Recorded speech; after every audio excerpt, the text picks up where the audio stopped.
Imagine a tree that can produce up to 250 kilograms of fruit per year, absolutely free. The tree that fed people for 5,000 years. It grew along the roads of the Roman legions and was protected by the Chinese emperors. It survives without fertilizer, watering, or care. You plant it once, and it can feed several generations. But in 1984, something strange happened because one American city banned its planting. Within a few years, Las Vegas, El Paso, Phoenix, Albuquerque, and dozens of other cities did the same. A tree that had fed people for thousands of years suddenly became illegal. The official cause was his pollen, but the real story is much stranger. In fact, humanity has destroyed one of the easiest sources of free food on the planet. And this story begins around 2,700 years BC in the Yellow River Valley in China. At that time, it was the heart of the ancient China, a region where the first dynasties, cities, and crafts were born. One day, a Chinese empress named Lu was relaxing in a garden among the trees when something strange happened. Suddenly, a small cocoon fell into her cup of hot tea and began to slowly soften in the water. Lu noticed a thin thread running from it, and curiosity made the empress carefully pick it up with her fingers. The thread began to unwind. It was incredibly thin, almost weightless, yet surprisingly strong. In the sun, it shone softly as if made of light. The empress pulled it further and further and was surprised to realize that the thread was practically endless. According to legend, it was at this moment that she realized the value of her discovery. The cocoon belonged to a small insect, a silkworm, and the tree under which she sat was a white mulberry, Morus alba. It was the leaves of this tree that served as the only food for silkworms. And so, chance turned into one of the most important discoveries of the ancient world. According to ancient Chinese legends, over time, people learned to carefully collect these threads from the cocoons and connect them together. Thousands of such threads produced an amazing fabric, soft, light, and incredibly durable. Thus, a new material appeared which would later be called silk. And for the ancient world, it was a real miracle. Silk was lighter than linen, thinner than wool, and yet surprisingly durable. This fabric quickly became a symbol of wealth and power. Only emperors, nobles, and the wealthiest merchants could afford silk clothing. Over time, silk became not just a luxurious fabric, but one of the most valuable commodities of the ancient world. It was exchanged for gold, jewelry, and rare goods from other countries. It was then that the Chinese rulers realized the value of this discovery. So the imperial court made one of the harshest trade decisions in history. The secret of silk production was declared a state secret. Anyone attempting to export silkworm eggs, cocoons, or mulberry seeds from the country was subject to immediate death. And this policy turned out to be incredibly effective. For almost 3,000 years, China remained the only place on Earth where they knew how to produce real silk. Neither Europe, nor the Middle East, nor India knew exactly how this amazing fabric was created. Soon, silk became more than just a luxury garment. It became the backbone of the economy. Silk was used to pay taxes, to pay salaries to officials and soldiers, and to reward generals and diplomats. In some regions, bolts of silk were used almost as money. They could be exchanged for grain, land, or services. Over time, the trade in this fabric gave rise to an entire network of roads that connected China with Central Asia, Persia, and even the Roman Empire. This network would later be called the Silk Road. But the Chinese themselves continued to carefully guard their main secret, because the source of all this rich trade was surprisingly simple. It was a single mulberry tree and a small insect that fed on its leaves. However, even the best-kept secrets sooner or later become known. Around the middle of the 6th century, something happened that would change the world silk trade forever. 2 wandering monks arrived in Constantinople, the capital of the Byzantine Empire. They traveled throughout Asia as missionaries for many years. Their route led through India, Central Asia, and eventually to China, a country that had guarded the secret of silk production for thousands of years. It was there that the monks first saw what was only guessed at in Europe at the time. They saw farms where silkworms were raised, and the mulberry trees themselves, whose leaves were used to feed the caterpillars. And gradually they realized that silk is not created by plants or some mysterious fibers, but by small caterpillars that weave cocoons from incredibly thin thread. When the monks returned to the West, they told the Byzantine Emperor Justinian I about this. The emperor listened to their story with great interest, because at that time silk was one of the most expensive goods in the world. It was brought to Byzantium through a long chain of traders along the Silk Road. At first, Chinese merchants sold it to traders in Central Asia. Then the goods passed to Persian intermediaries, and only after that did they reach Byzantine cities. Each intermediary increased the price so that by the time the silk reached Constantinople, it was worth almost as much as gold. Justinian quickly realized the opportunities this information opened up. If Byzantium could produce silk independently, it would cease to depend on foreign traders and reap enormous economic benefits. So the emperor offered the monks a risky mission: to travel to the east again, find silkworms, and secretly bring them back to the empire. This was extremely dangerous because the Chinese authorities strictly guarded the secret of silk production. Attempting to export silkworm eggs or mulberry seeds was considered a state crime and punishable by death. However, the monks still agreed to it. But a serious problem arose. The adult silkworms were too fragile and simply wouldn't survive such a long journey. Then the monks came up with a clever solution. They hollowed out their wooden staffs and hid tiny silkworm eggs inside. The eggs were so small that they could easily be hidden. They also placed white mulberry seeds there, without which the caterpillars simply cannot exist.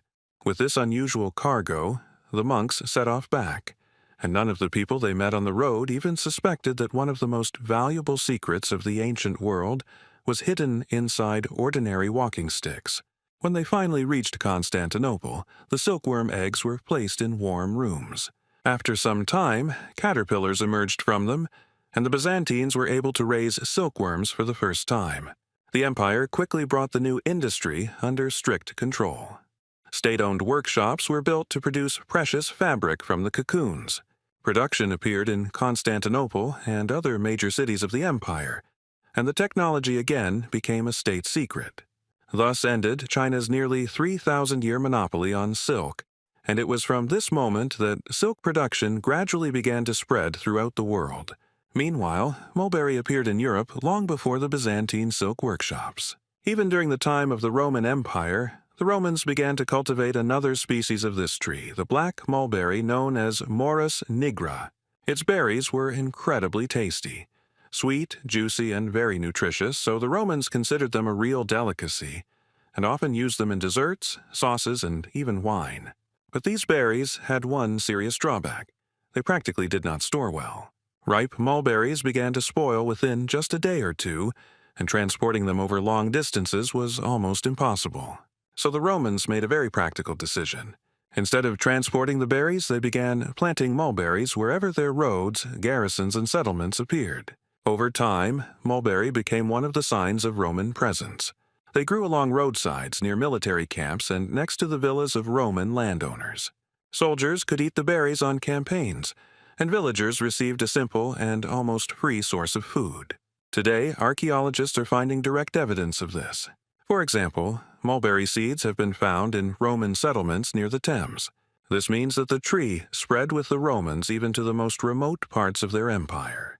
In fact, mulberry spread across Europe along with Roman roads and settlements. After the secret of silk reached Europe, many rulers wanted to repeat the success of Byzantium. Silk brought in huge amounts of money, and every country dreamed of creating its own silk industry.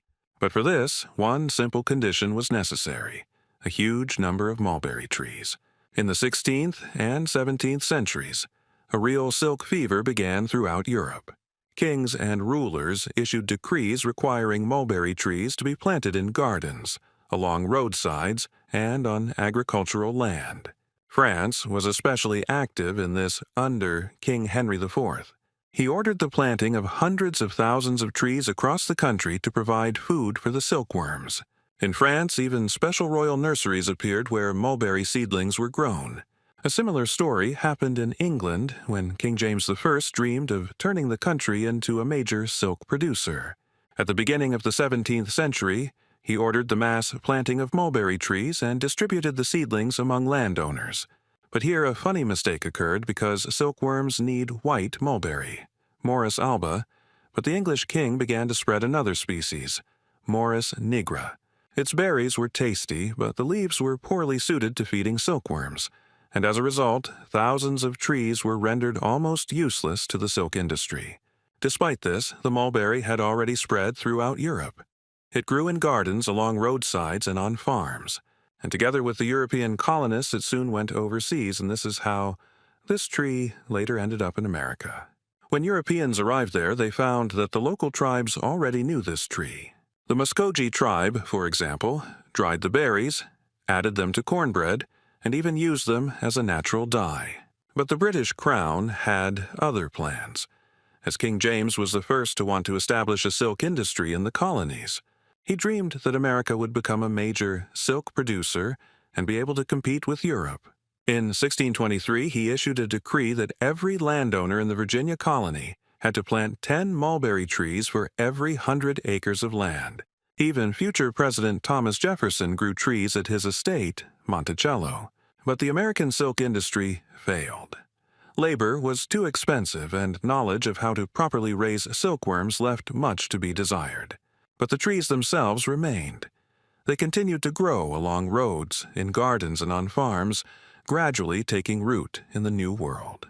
2 centuries later, Americans have once again shown interest in this tree, this time with a crazy financial idea.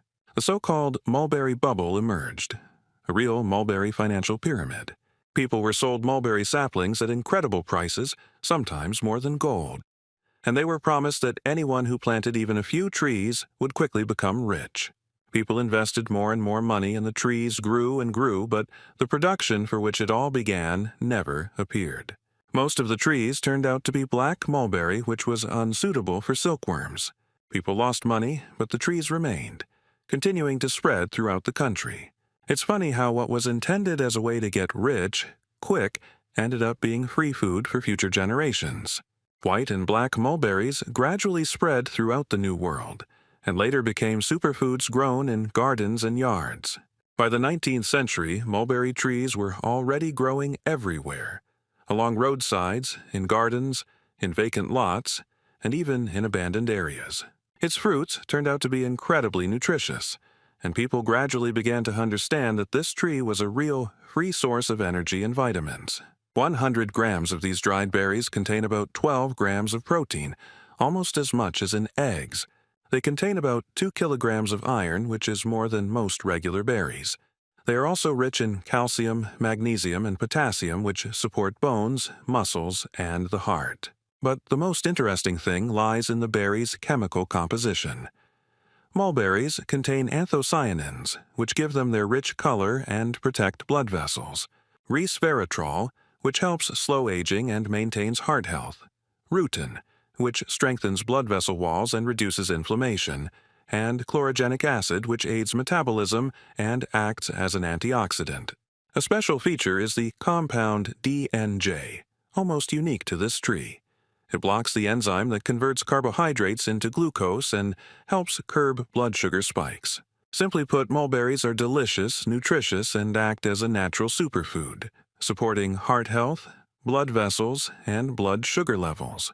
And the most amazing thing is that all this grows on its own, without fertilizer or watering. The tree produces berries every year, and to get these vitamins and minerals, simply bring a basket and pick them straight from the branches. But, as is often the case with nature, its generosity does not always fit into urban plans. In the 1950s and 1960s, cities in the American Southwest were growing rapidly. People needed shaded streets and parks to escape the sun. But authorities also wanted trees that didn't create unnecessary pollution or attract insects. Ultimately, the authorities decided to plant only male mulberry trees because they do not produce fruit, meaning the streets would remain clean. Tens of thousands of these trees were planted along roads, around schools, and in parks. At first, the streets looked neat and tidy, and it seemed the tree idea had worked perfectly. But no one took into account one important point. Male trees produce a huge amount of pollen and throw it out with such force that it is almost like a small storm. And when tens of thousands of trees gathered together, real pollen chaos began. The number of allergies increased sharply. Cases of asthma became more frequent, and quiet streets turned into real pollen zones. And so, what was supposed to make cities beautiful and cool suddenly became a health problem for residents. At first, the solution seemed obvious. Simply replace the male trees with female ones, since they produce almost no pollen. But cities took a different approach. They banned mulberries entirely.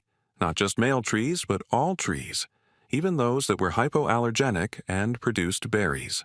In a world where food is becoming increasingly expensive, this decision seemed odd.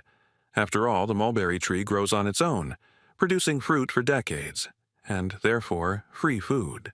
It would seem possible to stop it, but nature rarely listens to rules. Mulberries continue to grow despite restrictions, appearing in ditches, abandoned plots, along roadsides and in hedgerows, just as they did thousands of years ago. Today, this amazing tree is returning to gardens and yards, thanks to people who appreciate its benefits. A fruit-bearing tree costs only about $30, and after 2 or 3 years it already begins to delight with berries. And the most amazing thing is that it doesn't need fertilizer or watering. And picking the berries is easy. Just come up with a basket and pick them straight from the branches. If you have even a little land, plant a mulberry tree. You'll be doing what the Roman legions did, what Chinese emperors guarded, and what modern cities, for some reason, have decided to ban. A tree doesn't care about laws or prohibitions. It continues to grow and feed people as it has for thousands of years. This treasure of nature is ready to share its gifts if you just give it the opportunity to live alongside you.